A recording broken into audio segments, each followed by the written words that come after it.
spend any length of time researching, and it's really obvious that a few control the many, but it's always really hard to articulate. And a lot of people are like, how could that many people be in on such a big conspiracy of like 100 people or 100 families being able to control 8 billion people? But then comedians like George Carlin come along and give you kind of a clip of the whole thing. You don't need a formal conspiracy when interests converge. These people went to the same universities and fraternities. They're on the same boards of directors. They're in the same country clubs. They have like interests. They don't need to call a meeting. They know what's good for them, and they're getting it. And there used to be 7 oil companies. There are now 3. It will soon be 2. The things that matter in this country have been reduced in choice. There are 2 political parties. There are a handful of insurance companies. There are about 6 or 7 information things. But if you want a bagel, there are 23 flavors because you have the illusion. You have the illusion of choice. Right. But I finally came across one theory that kind of brings it all together. And I have a couple clips that kind of hints at the other possibilities. I think they all are kind of saying the same thing. But again, the last one brings it all together. First is the idea of the Unelected Committee. Who is in charge? Well, it certainly isn't the president. They come and go every 4 to 8 years. Members of Congress come and go all the time. So there's sort of this permanent committee, a few hundred people. And they've arrogated this, because it's so secret, the right to do this. But they cannot be trusted. Who do they report to? Themselves. I mean, this is a global operation. These folks, the world is their oyster, they operate as they want. Who nominates them?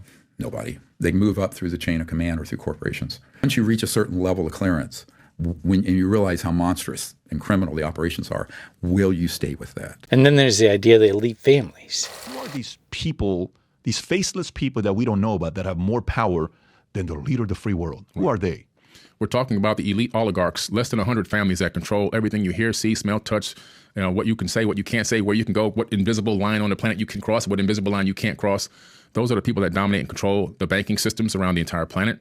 But there's people along the same level that they're at that also have these powers. The Council for Foreign Relations and all these different, these different groups that exist to help cultivate and create the rules and laws that they want to see executed on this planet. And the people on this planet being in full collusion with what they say.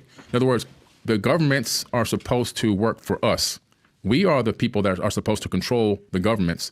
And they flipped it and they have it where we have to listen to them and that they control us, when it's supposed to be the opposite way around. When I go, I think that we have to understand the power that we have and the ability we have to unify and organize and to become, a united front to get the outcome that we're looking for. So you don't think the Trump family's an oligarch yet to have that kind of power, that kind of money that these guys have? Meaning that he's on the inside to say, well, one of us is going to be running it, because they're definitely treating him like not one of us. Yeah, no, I think it's higher than that.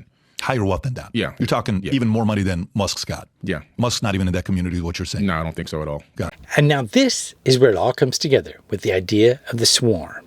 Very small set of people control 8 billion people. This is what I call the elite. Let's say there's about 10,000 of them. How is it these people are able to manipulate the 8 billion people here? If you talk to a lot of naive people, they think, oh, it's the Rothschilds over here, or it's the aliens. They don't understand. It's not any one individual. It's not any one organization. There's something called swarm intelligence. If you watch all those birds flying together, not any one of them is in control. They move together as a unit. They're closely knit. They're quote unquote telepathic, but they move with a singular goal. The goal of the elites here is power, profit, and control. Realize it's not any one group. It's an interconnected, tightly knit group. They're all closely interconnected. In fact, they all go to the same restaurants. They have all their kids going to the same equestrian shows. They all shop at the same place. They all go to the same parties. You're not part of that. It's absolute close-knit friends. And in fact, the CEO of a Global 2000 company will easily move to one of the investment companies down here. If you look at Target, big companies like Anheuser-Busch and Exxon, you'll find that at one point they were in one of these investment companies, and these investment companies sit on the board of these companies, and they shuffle back and forth. So this is now we have another group, social media influencers. This is like Joe Rogan, Tucker Carlson, these characters who have come in, but they do not exist without support from these guys. In system science, these are the controllers. These are the people controlling the inputs that go in. And remember, their goal is to make sure people are in the state of division, disconnection, and helplessness, particularly. They're observing all this. They have their sensors. And one of the features that they notice is that as long as people are in dysfunction and diseased mentally, physically, emotionally, they're happy. Well, now, it all makes sense that if you're going to have a few people control the world, you definitely have to have systems. And all those systems are going to be a network supporting the whole. And yet, all the people being employed in those systems don't have to know exactly what's going on.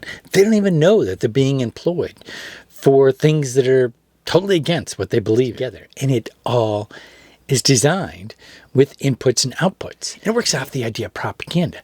I mean, and that's why I think it's more important than ever to basically deprogram yourself. And part of that is getting at the crux of your true voice. Now, I've just started this brand new group, basically to support myself and others in developing our true voice so that we can band together in a tribe of like-minded people and help each other through the process of deprogramming ourselves and getting to the truth of what's going on. So if you're interested, check out the group in the description below. Thanks a lot for watching. Subscribe, and I'll see you next time.